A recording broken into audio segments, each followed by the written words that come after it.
Okay, so here we have a mitzvah written in the Torah and repeated a number of times, where in the Torah itself, all it says is you should bind these words as a sign on your arm and as frontlets between your eyes. That's all it says. It doesn't tell you how to make them. It doesn't tell you which words should be written. What does it mean on your arm? Where on your arm? Where between your eyes? All the details are part of the oral Torah. Moshe was given all this information, but was not told to write it down. And so for many, many years, it was transmitted orally from teacher to student and preserved very meticulously so that 3,300 years later, we know how to make tefillin. And there's no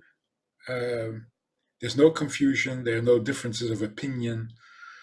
This is how you make tefillin. Now, in the writing of the scroll, there are over 1,000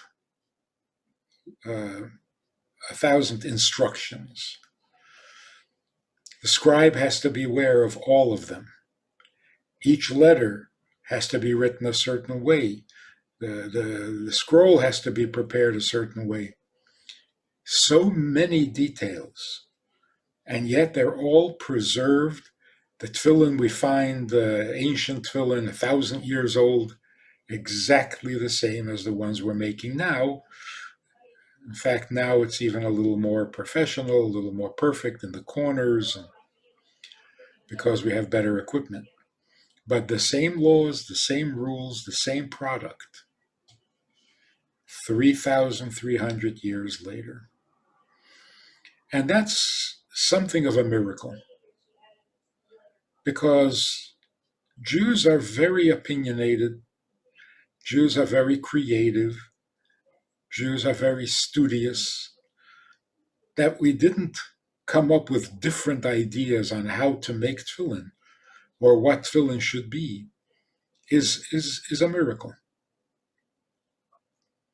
God preserves the instructions so that if you want to put on tefillin, you have no doubt as to how and what the tefillin are made, and you can fulfill the mitzvah. And that's true of all the mitzvot. The way it's written in the Torah doesn't give you very many details.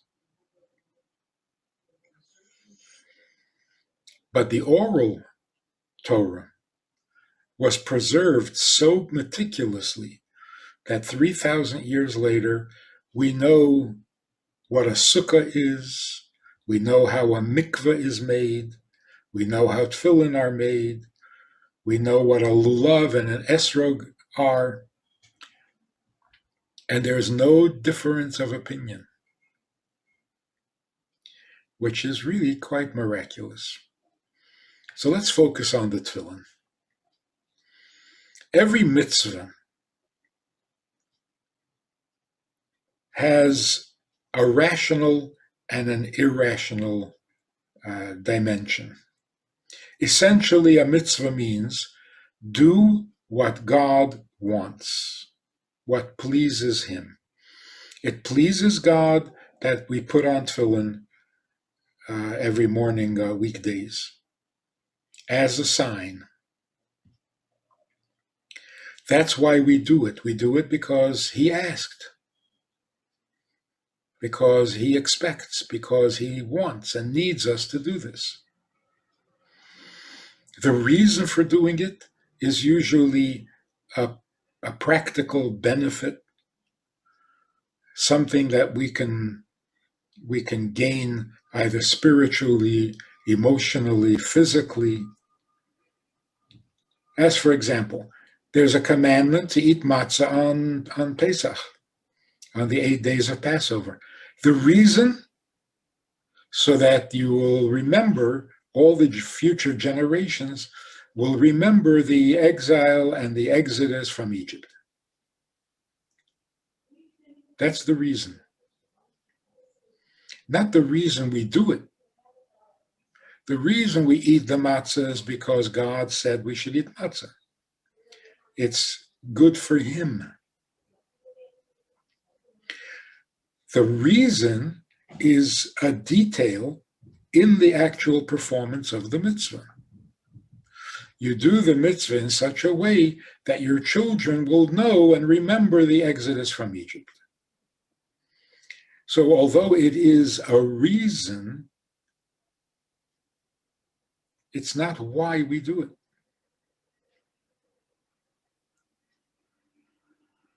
It's not surprising that if a certain act serves God's purpose, it fulfills God's will, it gives God pleasure, it wouldn't be surprising that it would also benefit the person doing it. I mean, if you're doing something divine, how could it not bring benefits? We don't do it for the benefit, but we need to be aware of the benefit. Why so? Because although we're doing the mitzvah for him,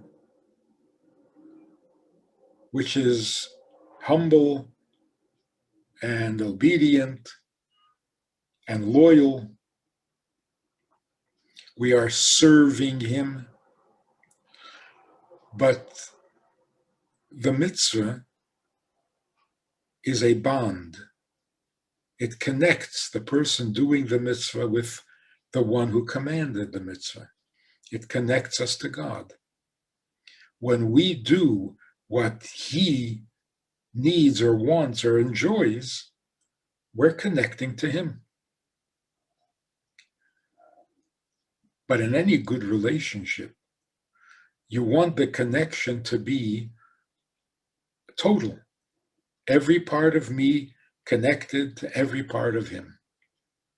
So when I understand the purpose, my mind is engaged in the performance of the mitzvah as well.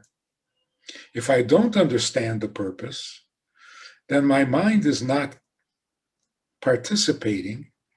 I'm doing it only out of obedience,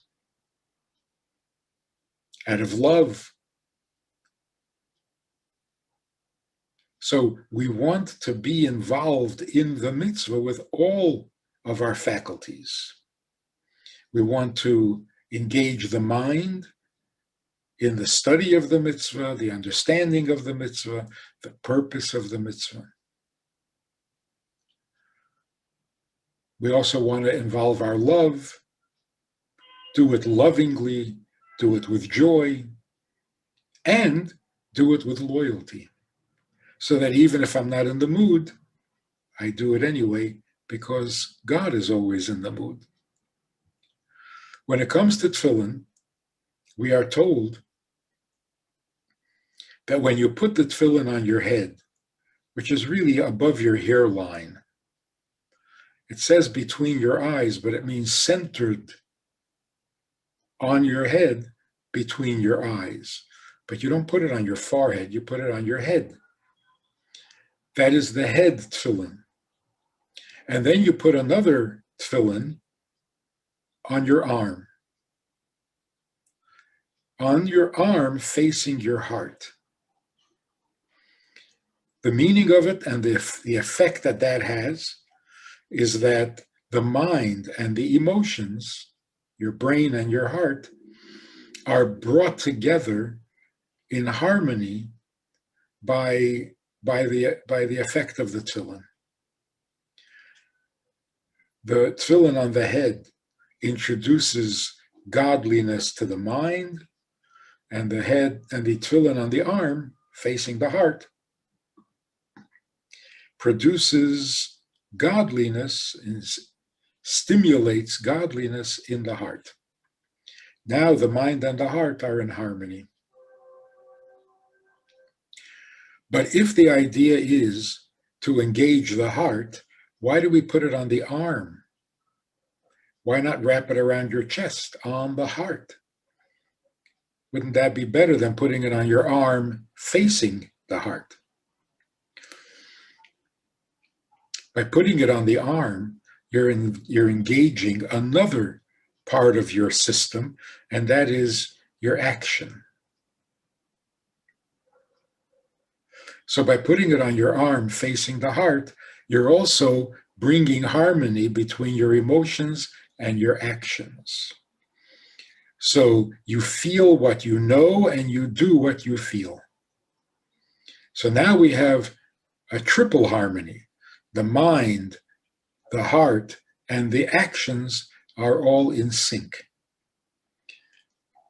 I understand godliness, I have a feeling for godliness, and I act on it.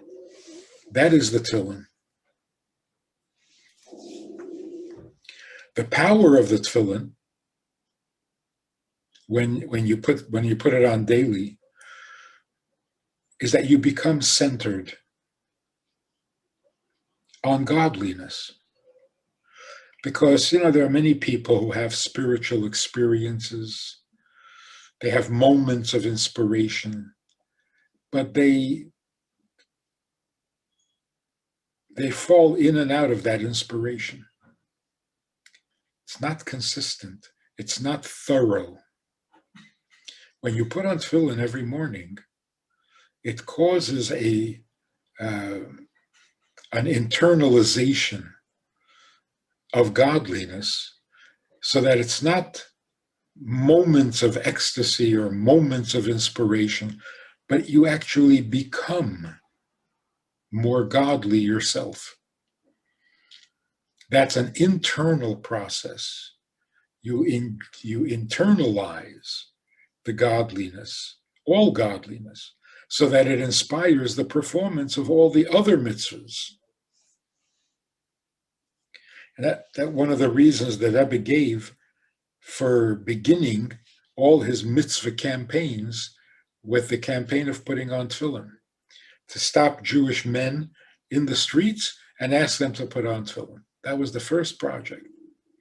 And the Rebbe explained why begin with tefillin, because once you get the tefillin internalized, it will lead to all the other mitzvahs. Because you've developed a real appreciation and talent for godliness. So it's not just moments of inspiration. It's not just spiritual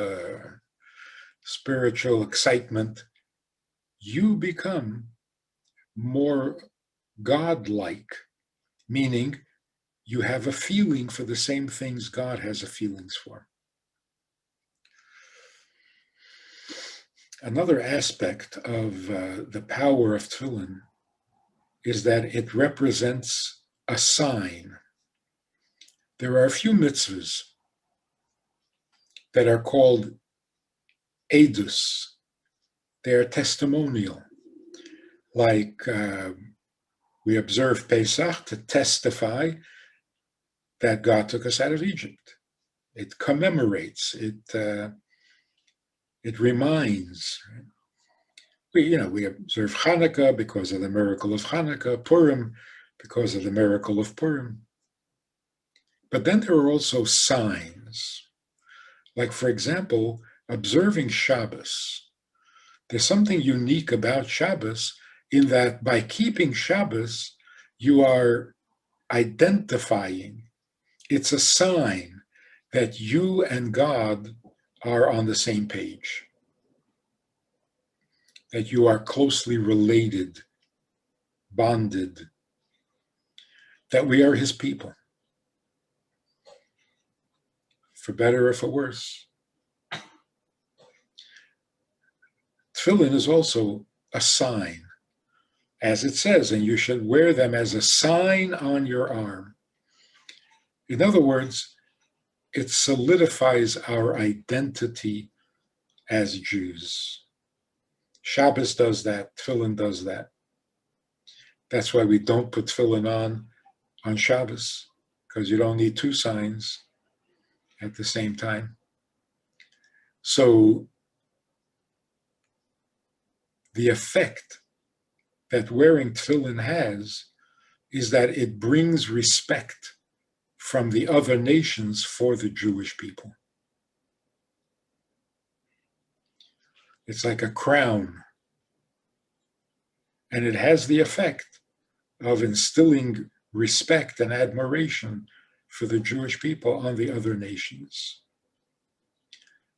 And that's why it's not a coincidence that the Rebbe started the project of inviting people to put on tefillin in conjunction with the Six-Day War. 3 armies were about to attack Israel. There's no way in the laws of nature, there is no way that Israel could have come out victorious. There was hardly a chance even of survival. And yet in 6 days, the war was over. Not convincingly enough, because 10 years later there was another war. But at the time, the miracle shook the world because it was a miracle of biblical proportions.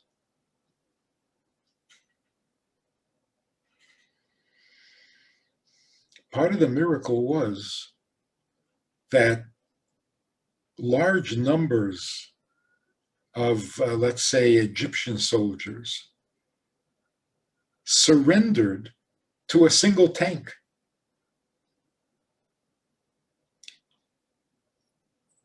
It was as if all of a sudden they realized they should not be fighting with the Jews. They simply surrendered. And there were all sorts of jokes about it at the time. The Egyptians surrendering because they're surrounded. There are 2 Jews or 2 tanks. But that was part of the reality of that war. And the Rebbe attributed that to the tefillin. The soldiers who put on tefillin got respect from the enemy. Now, we don't have to have a war to benefit from the power of tefillin. Even in peacetime, the ability to gain respect and admiration, even though we are the minority, and for all these years we were without a country and dependent on the hospitality of other nations, and yet there was a respect. Of course, there was anti-Semitism, mostly out of jealousy, but there was also a respect and an admiration. There was something about Jews that you could not deny. Those who read the Bible, of course, knew that the Jewish people were the chosen people. But when they saw tefillin, they saw Jews wearing tefillin, it confirmed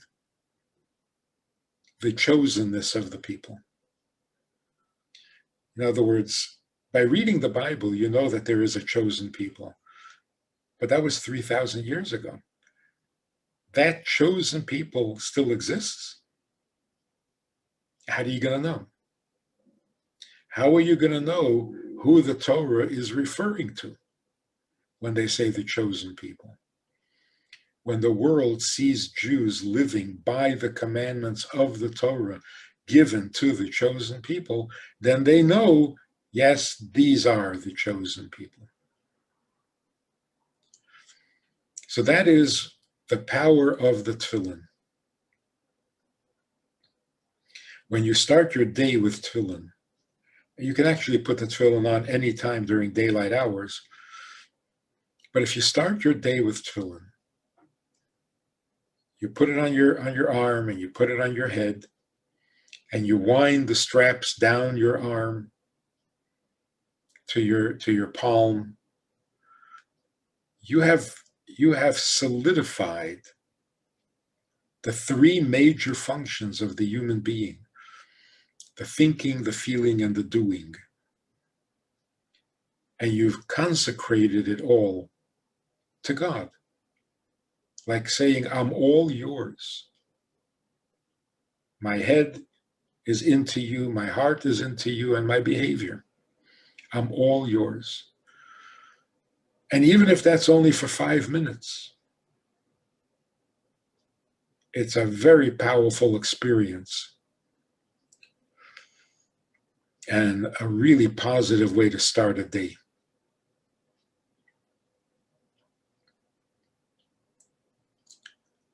The question of why only men put on tefillin and women don't need the tefillin is another subject, fascinating subject, which we'll cover eventually in our series.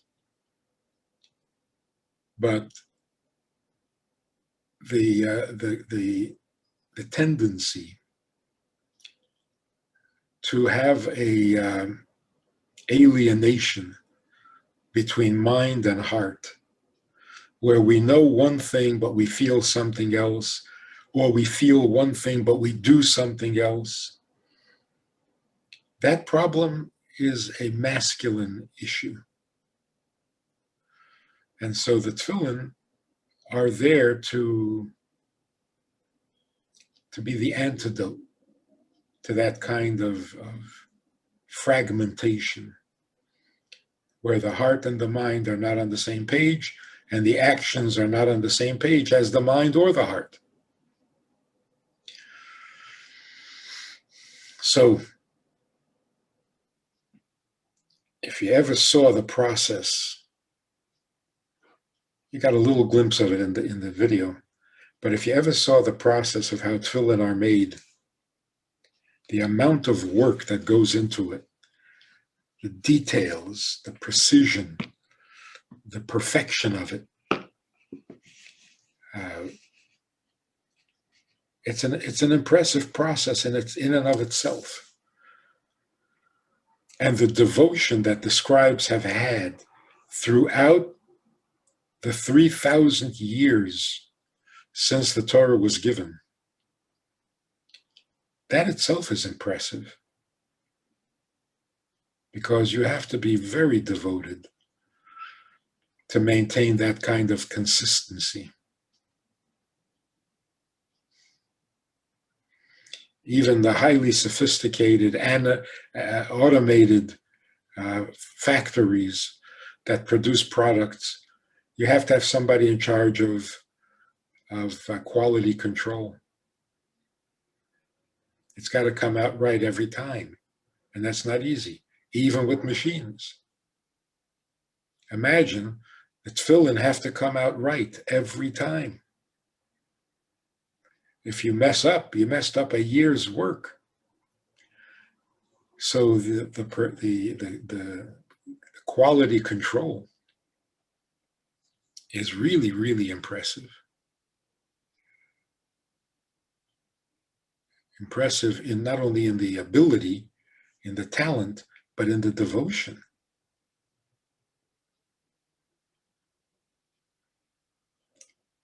So I was having a conversation with someone about the tefillin. It has to be black. It has to be square. It has to have these 4 paragraphs from the Torah on the inside. It has to have straps.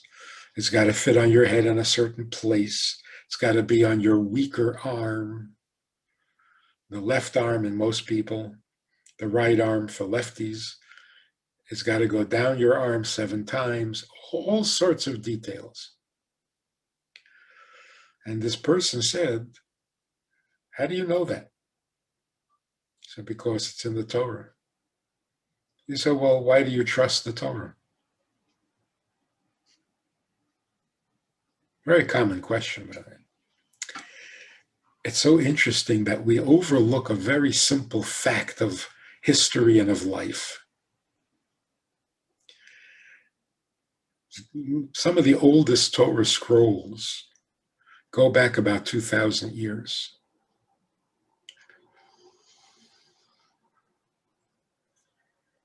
How many copies of the Torah have been written over these 2,000 years?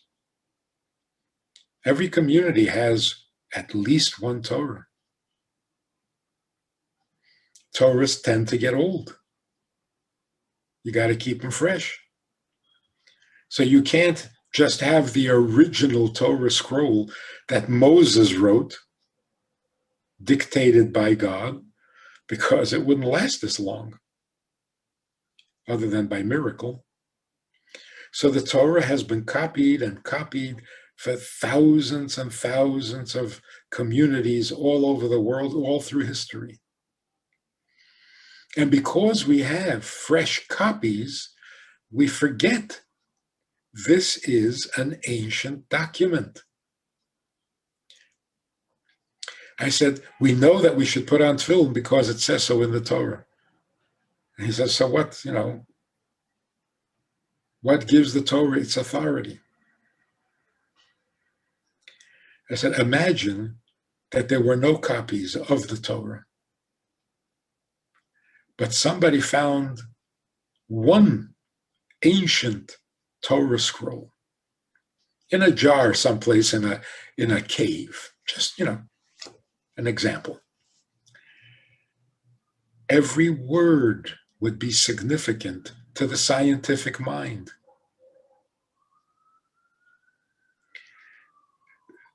The text, the context, the grammar, every letter would be examined carefully, and it would tell us so much about the ancient people. And we would believe it because it's an archaeological artifact. It's a glimpse into the past. It tells us all about what was going on back then. And you know what was going on back then? God was speaking to the people. Another example. Every Jew alive at the time was at Mount Sinai when the Torah was given. Well, how do you know that? Because the Torah says. So, well, wait a minute.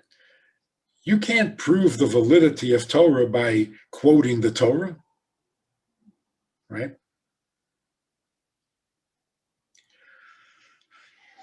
But imagine if it was an ancient scroll found in a jar. It would make perfect sense to say, back then the Jews were into public education, unlike all other nations. How do we know that? Because the language in the Torah is speak to the children of Israel. All of them. It was a different policy. Everyone was to be educated. Information was not to be reserved for the elite. How do we know that? Look at the way the Torah was written. So what? You can prove the Torah from the Torah? Yes, if you realize that it's an ancient archaeological document. So why, if you find a little scroll someplace, you treat it with such respect, and yet the Torah is questioned and doubted? The only reason is because we made copies. Find an ancient version, an ancient copy of the Torah, and everybody will be all looking for all the information that it can tell us about back in those days. One of the things we know about back in those days is that Moshe spoke to the people.